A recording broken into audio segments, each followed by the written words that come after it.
Jeremy! I was just installing cameras. You're just what? I was just installing cameras. Thank you. You're great. You're great. Steve, is there anything left? Jeremy! Great, perfect. Good. Our sponsors also. Chaburah, if anyone needs a safer, there's plenty of svarim. All right.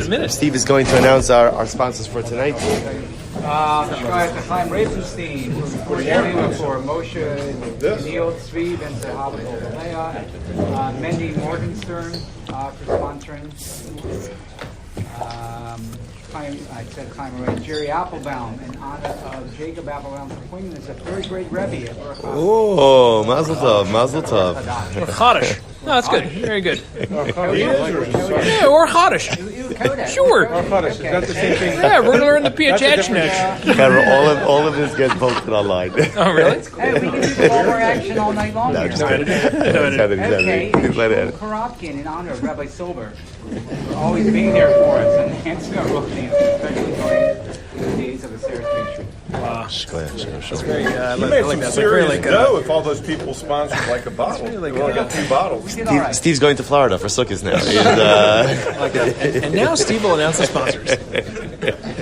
More sponsors, more sponsors. That's very good. Right. All right, Chaburah, a good Erev Shabbos, and of course a tremendous Yashkoach. Thank you to Tzvi for the beautiful spread. Mamish gets French fries. We need French fries. All right. That's what you're saying. About Tirkim, Kishuim. Yeah. French fries, I don't know. Zacharnu has a French fries. Zacharnu has a French fries. French fries, I don't know. What? I assume he had Yapchik. I don't think they had French fries in Piaget. No, but you know what? Whatever. It's nothing wrong. New world, new time. You can do it. You do have a deep fryer. That's true. Use it. You have access. Use it in bad health. The keys to the kingdom are yours. All right, Chaburah, good Erev Shabbos. Sesh Koch again to all of our sponsors. Go to Tzvi for the beautiful spread. And what a schus it is, Baruch Hashem, on Erev Shabbos Shuva. Erev Shabbos Shuva. To be here together, to be able to learn the Torah of the Rebbe. So we'll see, we are picking up tonight And it's just incredible. Originally when I had scheduled these shiurim, this is our regular Thursday night Chaburah, but I thought like over these weeks I was really going to focus a little bit more. First of all, I will say we should have enough svarim if anyone needs. There's still more svarim. I also put out the PDF on the chat, so you can see it. You can see it on the chat as well. But again, it's everything. Everything is here. So I'll say. So it's just interesting. Everything is hashgacha pratis.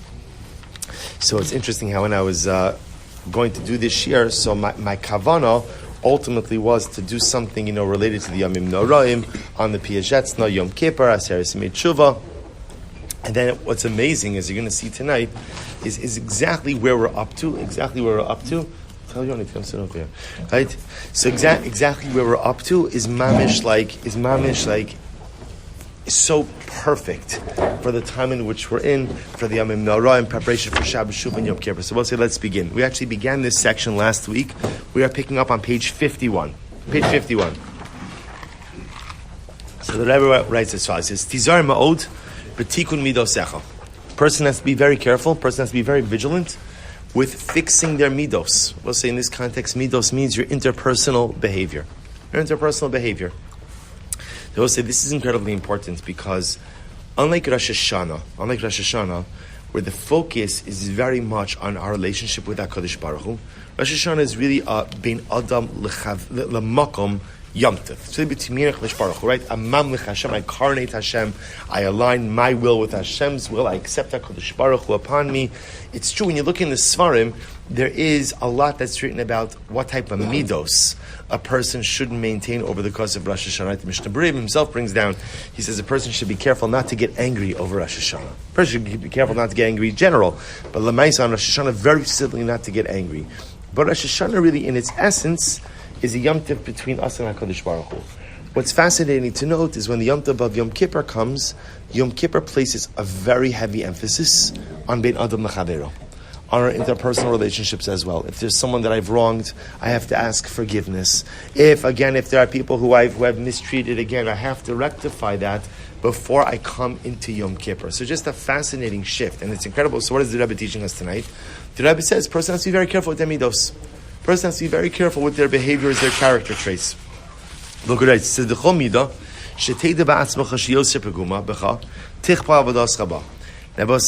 truth is, we all have midos, we all have character traits that need work.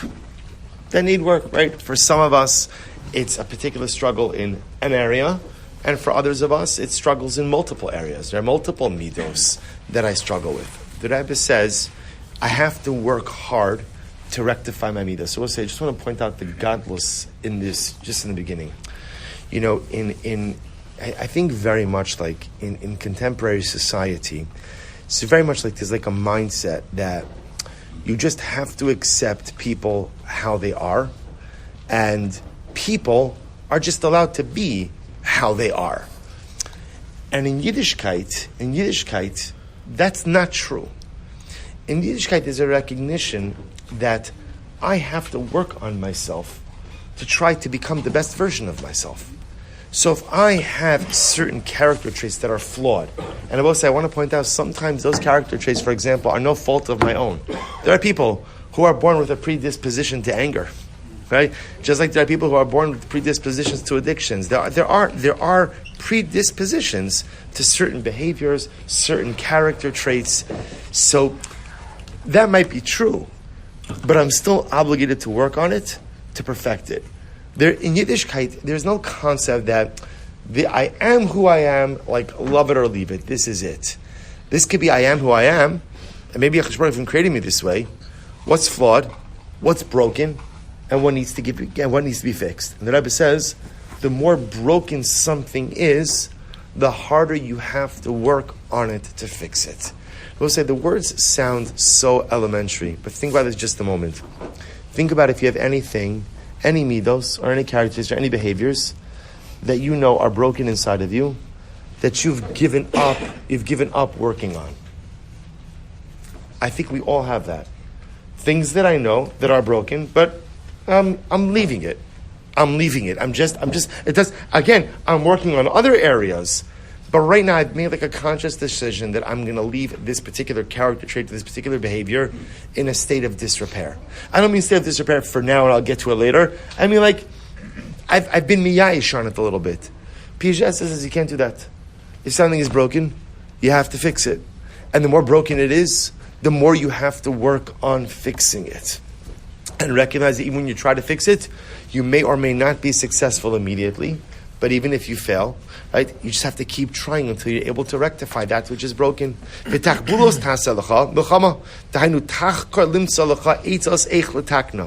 Piaget says you need strategies. You have to create, let's say, I mentioned this last week as well. This idea that Piaget says, it started before the Piaget, the Ramchal, right, Machshava Sato, in the introduction to Mesilas Yesharim, says a line that when you read it, it feels like, what do you call it? Like, like when you're a kid, you're on the monkey bars, you fall down right on your tush, and like you can't breathe. What do you call that? Get the wind knocked out of you? Get the wind knocked out of you. Okay. I don't know why I chose that mashal, but right, but okay. Right, but it's like, because I think every kid experiences that, right? You have like the wind knocked out of you. So the Ramchal, he makes a comment. He says, life is a war. Life is a milchama. And like, you read that, and it's like, what? No, don't say that. Don't say that. My goal is I want life to be relaxing. Right? That's my goal. I want life to be easy. And I'm going to try to do as many life hacks that I can, both materially and spiritually, to make life as easy and comfortable as possible. And comes Ramchal and says, no, that's incorrect. Life is uncomfortable. Life is uncomfortable. And Chavra, how do you know if you're living a good life? The more uncomfortable, only Jews say stuff like this, right? The more uncomfortable you are each and every day, the better the life that you're leading. But one second, let's digest it a little bit. Right? The Ramchal says, because think about it for just a moment. If a person, generally in life, if you're totally comfortable with everything, that generally means you're not working on something. The Ramchal says, there's always a Machshava. There is always a battle to be waged. Does it mean I'm waging a battle every single day? Not necessarily. But there is always a war to be fought. There is always a battle to be waged. You might decide, I'm taking the day off. That's fine. The war didn't go anywhere, right? The war is still there. The war is still there. The war is still going on. Life is a milchama. Life is, I will say, and this is so important because I think what happens so often in life is people, when they encounter challenge, Chavra, how do most people react to challenge, life challenge? Most people react to life challenge? Run away. Good. Avoid. Stress out.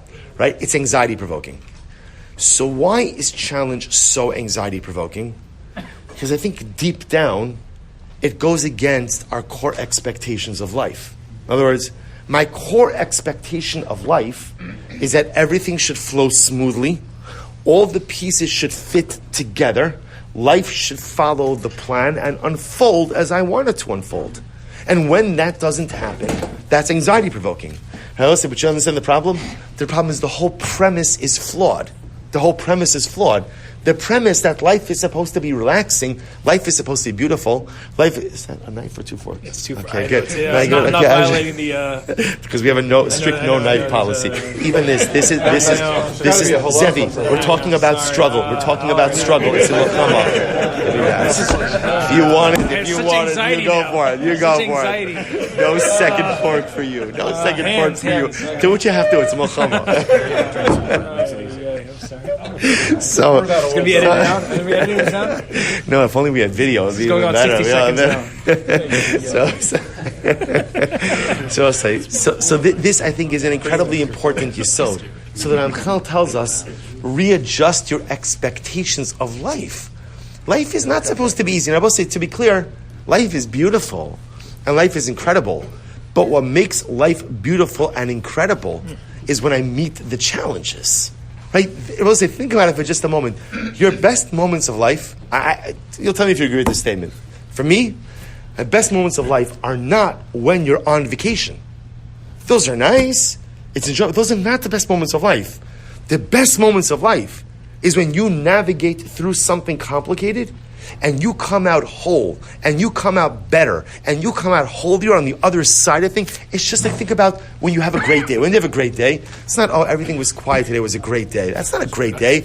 A great day is like when you're stressed to your kishkas, it's nonstop action, and you accomplish. You could look back and you say, wow, I did this, I did this, I did this. I can't see straight, I'm exhausted, I can't go anywhere, but that is a good day. Think about that for just a moment. Vacations are wonderful, and vacations are beautiful, and incredible memories, and they are very enjoyable. But those aren't the pinnacles of simcha in life. The pinnacles of simcha is when you fight the Machshava, and you win. And you win. That's simcha. Life is a battle. And the Surah Moshe, and this is why, again, this is one of the most important things to teach our children. We've spoken about this many times. This is the whole disservice of like giving every kid a trophy thing. Because then, what are you teaching kids? Oh, you always win. No, you don't. No, you don't. If you lose, you're a loser, right? And you're not a winner. And you're not a winner. And no. Chavra, it is very important. Sometimes in life, you're a loser. Sometimes in life, you lose. And there's no. And in that moment, you are a loser. I don't mean loser like you're a loser. I mean like you are. I'm saying I got it. I'm sorry. I didn't mean like that. I meant you've lost. You've lost. You are a loser in the current moment. Not like a loser, like a life loser. You are an episodic loser. An episodic loser. And Chevra, it's the most important lesson in life. Because of course you lose. Of course, by the way, one could even make the argument that maybe even you lose more often than you win in life. Right? You lose more often. So, again, if my whole premise of life is that it's comfortable, it's nice, it's serene, I always win, then when you lose, you don't know what to do with yourself. You don't know how to navigate. You're suddenly all lost. So the Ramchal says, life is a Machshava, and as much as that statement knocks the wind out of you, kind of when you get back up, catch your breath a little bit and think about it, you know what? You're right. You're right. And now I feel empowered to really live because life is a Machshava. And if I get my stuff together and I'm able to get my act together, then I could wage that battle and I could be successful at least some of the time. The Piagetna says the same thing. The Piagetna says you have something broken inside of you, which we all do. So the Yesod in life is not say, oh well, at least there's a lot of really nice stuff that's not broken. If there's something broken, fix it. But it's so hard. Yes, it's so hard. Because everything in life that's meaningful is hard because life itself is hard. Life is a Machshava. But how do you win battles? Winning battles requires strategies. Affecting change in life requires strategy. Right? We know this. We'll say a person says, okay, I'm going to change. We've all had moments like that, right? I'm going to change, whatever the change. I'm going to change, right? And you're ready, and I'm to change, and I'm ready, and I pump myself up, and it's great. And then what happens? Like a day later, I'm doing the same stuff. It's not because I'm lazy, not because I don't care. It's because I didn't have a plan. I didn't have a strategy. You can't win wars. You can't win battles without a strategy for success. The Piagetna goes on. He says, Ube'ikr, this is incredible. Piagetna says, the most important thing is look for the obstacle that's preventing you from making change. Chaburah say there's so many different pieces over here. There's number one, the idea that life is a war, right? And I have to wage that battle. What's the battle? The battle to fix the things that are broken inside of me. So of course, number one, the Piagetna doesn't have to say it because it's obvious and intuitive. I have to be courageous enough to identify what's broken inside of me. Okay, I have to make a strategy then to fix that which is broken. Rabbi said, listen to this kunz over here. I have to identify what are the impediments, hurdles, and obstacles to affecting life change. There's always something in the way of change. Isn't that incredible? There's always something, there's always some obstacle, there's always some life boulder in the way of change. See, even if I'm ready, right? Even if I take all the steps, I identify what I want to change, what I want to work on, I'm ready to wage the battle, I create a strategy, there's always that thing that's preventing change from occurring. So the Piagetna says, if I don't identify that, right? Ube'ikr tachkar, if I don't identify the mania, the obstacle, the impediment, the hurdle, ve'es hamania tavir, and you have to remove the impediment. In other words, I could be willing to wage the battle. I could have the strategy to be successful in the war. But if I don't remove the hurdle, I can't get anywhere. So we'll say, this is it. This is what I'll say. So again, I'm just pointing out, you wondered why it's taken us so long to get the Sefer. I timed this perfectly. I wanted to do this piece on Erev Shabbos Shuva, right? Because I will say, think about this. This is the blueprint for Tshuva. Number one, accept the premise that I am imperfect. I mean, don't accept that I'm imperfect. You accept that you're imperfect, right? We'll all accept the premise that I'm imperfect. There are things that are broken. I have to do battle. I need a strategy for battle, and there are obstacles to change that I have to identify. That's it, Osai. That is the whole playbook for change. That's the whole paradigm for change. Of course, it's easy to read it. It's much more difficult to execute.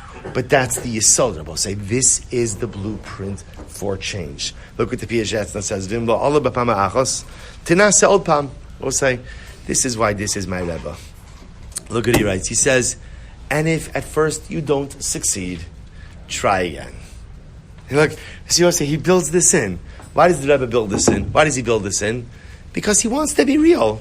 Because I will say a lot of times, even when I'm ready to change, I follow all the steps, and yet it still doesn't work. Okay, sometimes it takes time in life to turn things around. So if you don't succeed at first, don't give up. Just keep on trying. Yes. Steps again. I'm sorry. Step number one is accept the premise that life is a battle. Step number 2, identify the things that are broken inside of you.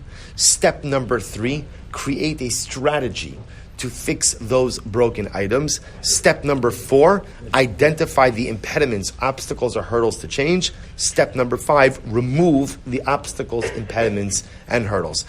And the truth is, step number 6 is usually, when you fail, repeat. Right? I will say, but this is it. But it's so important to build that into the process, right? That's what the Rebbe does. Right? Repeat.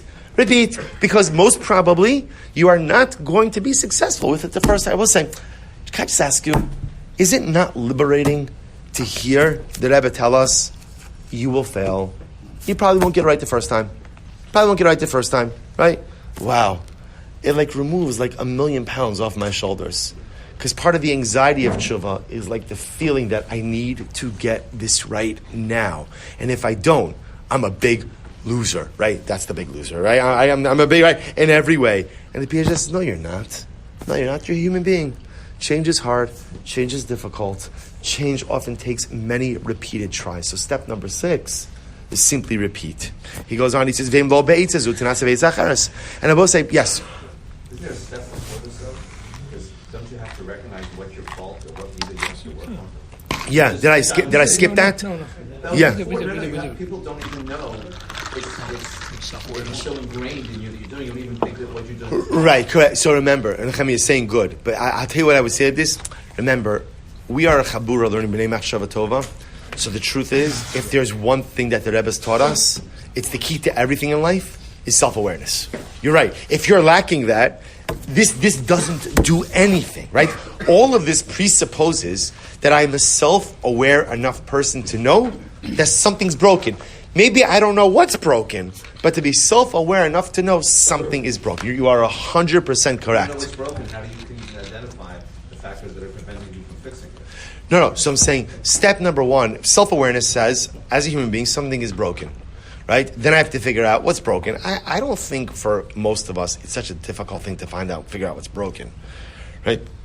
I think most of us know what's broken. No, Chevro? Anyone here have a difficulty finding what's broken inside of them? What? Just ask how I was, right? That was Adam Edelman.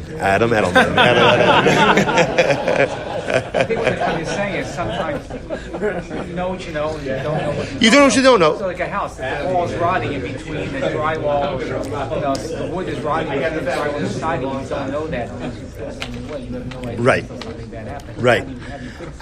You're right. So, you know what? You know it's there. Halavai, that's where a person is holding.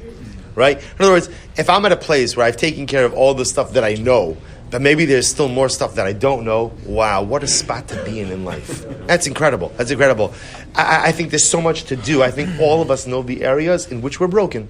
But yes, it definitely requires, everything presupposes a degree of self-awareness. I will say, the Piaget says, I will say, sometimes we fail in this process, right? Step number 6, repeat, because it didn't work out the first time. Things cannot work for a variety of reasons, right? Sometimes things don't work because I didn't have enough resolve. Things don't work. But he says sometimes things don't work because I had the wrong strategy. Right? Sometimes the strategy didn't work. So the Piaget says, if you have the wrong strategy, swap it out for something else. Well, he says the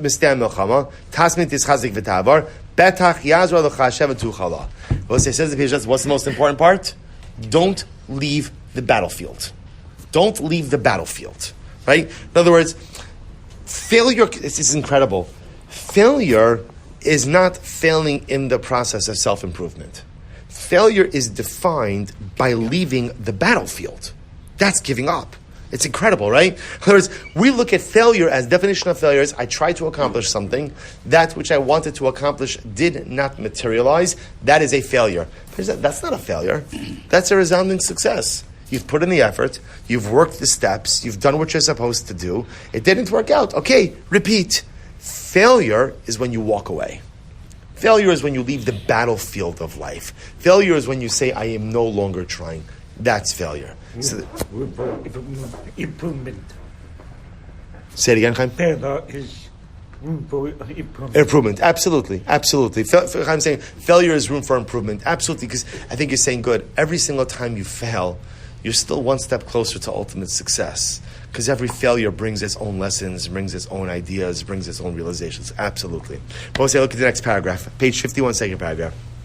We'll say, this is incredible. He says, and we'll say, and Nehemiah, I think this goes to your point as well, introspection. Really trying to understand myself in a better way. Like looking and trying to understand who I am and what I am. He says, Ubeprat, hayin b'midosav. It is so important, I will say, for us to look at our behaviors. Why do I behave the way I behave? And look at this, I will say. This is incredible.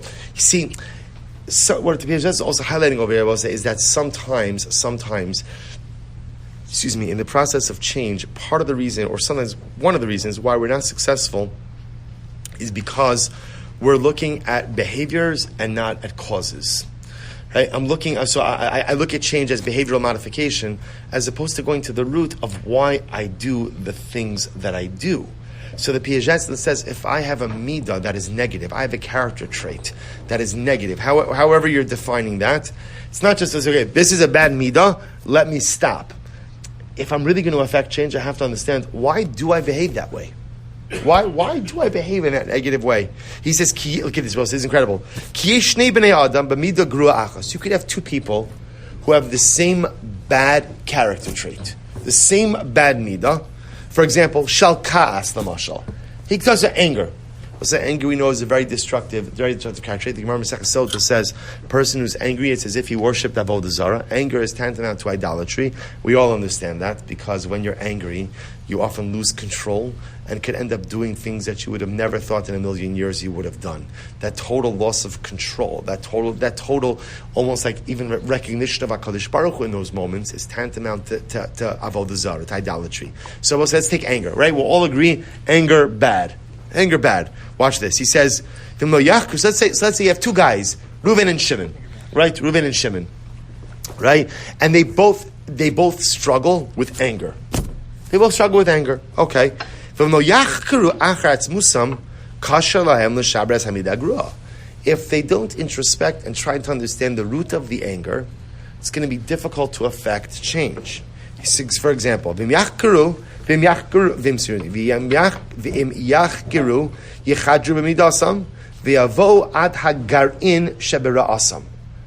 look inside of the introspect, they'll be able to see the seed. They'll be able to see the source. Where does the anger come from?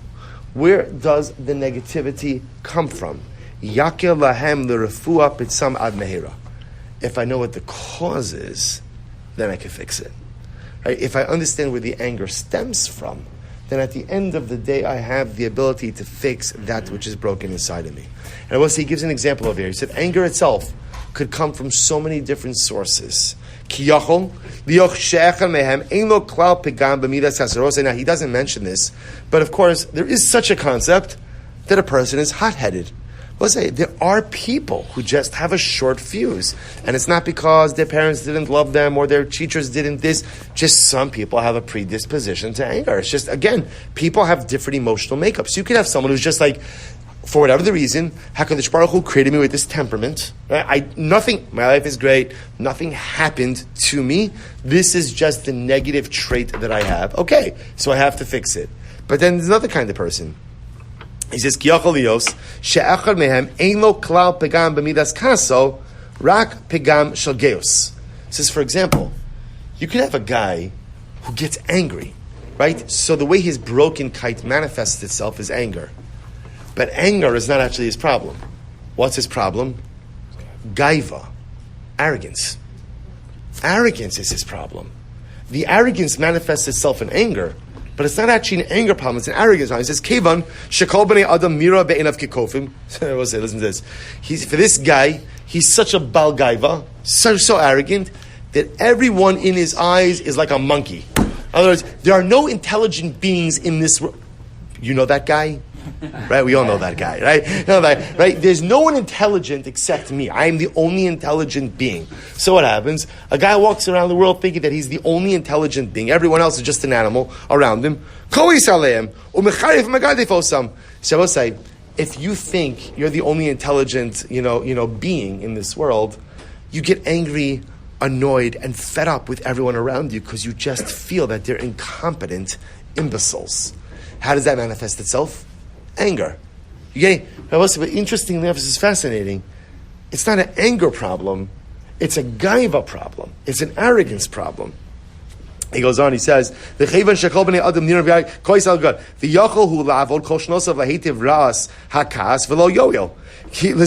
this, I'll say. So you could say, so you see a guy like this, you tell him, you know what? Ruvain, you have a real anger issue. You need to sit down and learn Musar about the destructive nature of anger. Here's Rambam Hilchos Deos. He's going to learn to cover the Kabbalah. Say, what's going to happen? What's going to happen? Nothing. Why? Because you're not addressing the core issue. Because the core issue is not anger. The core issue is arrogance. He says, because remember again, everybody gets angry at different times. In other words, a person might not have an anger problem at all, but yes, sometimes they get nostril flaring mad, right? It could happen. So you see, so what do you see from that? You see from that not every time a person gets angry doesn't mean that they have an anger problem. So we'll say this is so incredibly profound. So here, before you learn the Piagetna, Reuven was getting angry all the time. We say, anger, Reuven, you have a kas issue. You need to work on your kas. The Piagetna says, well, 1 second. How do you know he has a kas issue? Reuven's got to introspect. Reuven's got to try to figure out, well, what is it that triggers the kas? Well, you know what? When Reuven's on the couch, right, speaking to his therapist, you know what comes out? What comes out is people's stupidity drives me bonkers. I can't take being around stupid people all the time. They're saying stupid things, doing stupid things. I feel like it's just me and HaKadosh Baruch Hu in this world. We're the only intelligent beings in this universe. You're like, wow, okay. Right? You don't have a kas issue, you have a gaiva issue. But the only way to get to that, I will say, is how? Is to introspect and to do the inner work. He goes on, he says, the takinis midas gavaso, v'shavarapelo. So we'll say a guy like this, we'll call him Ruvain. So Ruvain, once he goes ahead and he identifies what the issue is, he can do real work. So suddenly again, he's about gaiva. It's not about kas, he's about gaiva. Once I know that it's gaiva, okay, now I know it's broken. Once I know it's broken, ultimately, again, I can go ahead and get to work. We'll say this is incredible. Same thing could be true. Let's say you have a guy who's a bal gaiva. Right? So now we'll say case 2. Right? Case 2. Ruvain is so arrogant. Always, all the time. Right? Always, all the time. So what happens? Not Ruvain. Right? Hypothetical. Right? The Chemilas Gaiva. Right? Yesh Mishu. He's just Ruvain. Just always my go-to personality. Yesh. Well, listen to this. Yesh Mishu Bal Gaiva Be'emes. We'll say there could be someone who's real Bal Gaiva. A real Bal Gaiva. Yeah, just totally arrogant. V'yesh mi shesibas ga'avasohi she'eno nimtza bein anoshim gidol mimenu. V'yaf im nimtza menem ein yodei es gidolasam. I will say, why sometimes people become Baalei Gaiva? This is incredible. You know how they become Baalei Gaiva? Because they're not exposed to people greater than themselves. And so, listen, if you're hanging out with a certain chevra, maybe you are the smartest guy in the group. Right? Maybe you are the most pious guy in the group. So if all I'm doing is surrounding myself by people who are either at my level or lower, you can become a Baalei Gaiva. And I will say, not because I want to be a Baalei Gaiva, but because, again, I'm kind of not put in my place by anyone who is greater than me. So I will say, here's another example. So you have a person who manifests with arrogant behavior. So what's his problem? Possibility one is that he really suffers from a case of gaiva. Maybe he just has an inflated sense of self, an inflated ego. Other possibility is just the nature of his life is such that he is always the smartest guy in the room because he's just not exposed to other types of great people. He goes on, he says, Domelo shu kevan shiachol lilmod ma'at lamdan gadolhu. So this guy thinks because he can learn a little bit, maybe learn more than the rest of his chevra, that he's a great Talmid Chacham. V'shichmo l'mayla mikol ha'am. He thinks he's greater than everyone else. V'takanasa pshuta v'kala. Now we'll say for a guy like that, so we'll say it's interesting. So in this case over here, we'll call him Ruvain, is a real Baalei Gaiva. Shimon, on the other hand, is not a real Baalei Gaiva. Shimon just doesn't have a well-rounded peer group. So the only people he's surrounding himself with are people who are either on a level like him or lower than him. As such, he goes through life thinking that he is the smartest guy, because maybe he is. Maybe he is the smartest guy in the rooms in which he is finding himself. So I'll say, so if a guy is an actual Baalei Gaiva, there's a particular remedy for that, for Gaiva. But if it's just about the fact that he has the wrong kind of peer group, then what? What's the remedy for that? Get a better peer group. Speak to people who are greater than you. I'm supposed to have to tell you just an incredible ma'isa. I took this week the boys from YMC, Yeshivas Makar Chaim, where I'm involved. I took them to Rav Aaron Feldman, to the Rosh Yeshiva at Bnei Yisrael. We started it last year, and we do like a question answer period with the Rosh Yeshiva. It's great. It is the most incredible thing in the world to see, like a group of high school boys with the Rosh Yeshiva. Right? We don't appreciate it because we're in Baltimore, but like the Rosh Yeshiva is one of the Gedolei Hadar. It's on the Mo SS Gedolei Hadar. Just again, you could and this is very important. Agree with his views, don't agree with his views. It's like great people are great whether or not you agree with their views or not, right? It's so Shiva said, I always get like a kick out of seeing the boys. So I told the boys this year, I told them with Rebbeim, I said prepare questions, because Rosh Shiva, he loves it. Like he loves this. He does this with groups all the time, and you can ask him anything. So let's listen to this. So one of the boys asked the following question.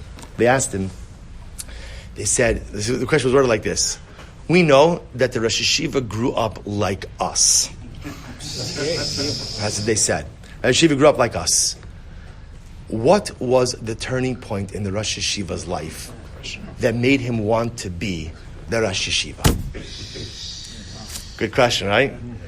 So Rav Aaron Feldman, he smiled and he said, I'll tell you exactly when. He said, I was 17 years old in TA. She went to TA, and Rabbi Samson was the principal. He said Rabbi Samson's daughter married a yeshiva bacha from the Mir, but from the Mir in Shanghai, right? From the Alter Mir. And the yeshiva said, I remember I was a 17-year-old kid, and like there were busloads of these bachrim from the Mir yeshiva who came in. And the yeshiva said, I had never seen Bnei Torah like this. I never saw people like this before. He said, the way they cracked jokes, that was his expression. He said, the way they cracked jokes, the way they sang, the way they danced, the way they were besimcha. So Rosh Yeshiva said, they were a different kind of human being. And he said, in that moment, I said, I want to be like that. That was his turning point. A chasana at 17 years old, I want to be like that. So I'm bringing this up because that was the first time in his life that he was exposed, right, to something other than what he had known. So suddenly again, you're exposed to something other than what you had known. Like, wow, You know what? I thought it was here, and now I see someone and something totally different. I realize I'm not here, and I want to get there. I want to get there. And that's the Piagetson is saying. Sometimes a person can be a Baal Gaiva, not because they're suffering from, chronic, Gaivakitis, right? But because just like they're just hanging in circles of mediocrity. So it's easy to feel like you are like the king of the jungle when you hang around with mediocre people. Right? All you need to do to feel like a tzaddik when you hang around mediocre people is just do a smidge more, a little bit more than what everyone else is around you is doing. And suddenly, you are art scroll biography material, right? That's all you need to do, just a little bit more. So suddenly, again, you're a Baal Gaiva, but not because you're really a Baal Gaiva, but because you're surrounding yourself with the wrong people. So again, the Baal Gaiva, who's really a Baal Gaiva, he's going to have to work on that midah. The Baal Gaiva, who we'll call is more like a situational Baal Gaiva, he's going to have to surround himself with different people. So we'll say, what the Piagetson, what the Rebbe really gives us, and we're going to stop over here for tonight, what the Rebbe really gives us is just something absolutely and overwhelmingly amazing, which is just this idea. So again, we go through all of the multiple steps I went through before, right? I recognizing and accepting that life is a battle and a willingness to give up the illusion that life is supposed to be comfortable and easy, and a willingness to embrace that life is a constant, consistent, ongoing battle. A willingness to engage in that battle, a willingness to identify the things that are broken, and a willingness to confront those things. Creation of a strategy to be able to go ahead and tackle those things, identify the roadblocks, be willing to remove the roadblocks, and then repeat.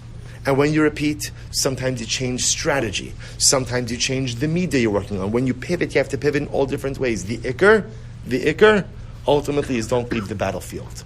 But when looking at our negative midos, Rabbi see, and this, I think this is the mistake, and that's why, for many of us, I know for me, it's interesting and it's very sobering that I find myself struggling with the same things. In other words, there's good news and bad news, right? For Shmuel Silber, right? What's the good news? The good news is I'm highly predictable because it's been the same struggles. I could say there's good news is. Panim chadashos lo ba'olakan, right? There's no new struggles that have presented themselves in my life. Nothing new, right? No real new Yetzaharas, no real new Taivas. The bad news is all of the old ones are still there, right? In other words, they haven't gone anywhere. So nothing new, but so then when I ask myself, so why is I don't understand, so what is it? Why am I not getting traction on those things? And I will say, I realize what the Rebbe is teaching us tonight, because often what we do is we attack behaviors instead of causes. And when you just try to modify a behavior, you might be successful for a certain amount of time. And there definitely is a concept of behavioral modification in Yiddishkeit. Change your behaviors and you'll feel a certain way. That could work. What the Piagetson is advancing for us is a higher level. That when you identify that which is broken, look inside and try to figure out, why is it broken? What's at the core? What's at the root of that which is misfiring in my life? And if I could really identify that cause root and address it there, not the behavior, but address the cause, then I have a real chance at success. No guaranteed success, because there's no guaranteed success in life, but I have a greater probability of success. And if not the first time around, then maybe the 15th time around. Yes, David. So, Rabbi, this morning, when you're showing with the God, there's so many of them. And I'm running through them. I want to take each one of those and do it. You just spoke about for the last 40 minutes. How do you So I'll tell you like this. Remember, that process doesn't have to work. Doesn't have to be confined to the 14 minutes we say slichus. You know what I'm saying? Like that. That goes kind of quickly.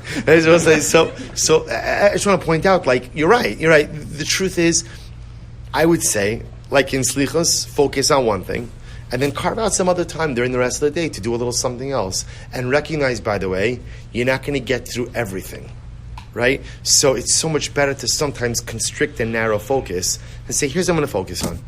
I'll focus on it, right? Well, in what areas have I rebelled against HaKadosh Baruch Hu? Let's go with Bagarnu. Hopefully already I'm past Aleph already, right? Right? So maybe hopefully I'm up to Beis.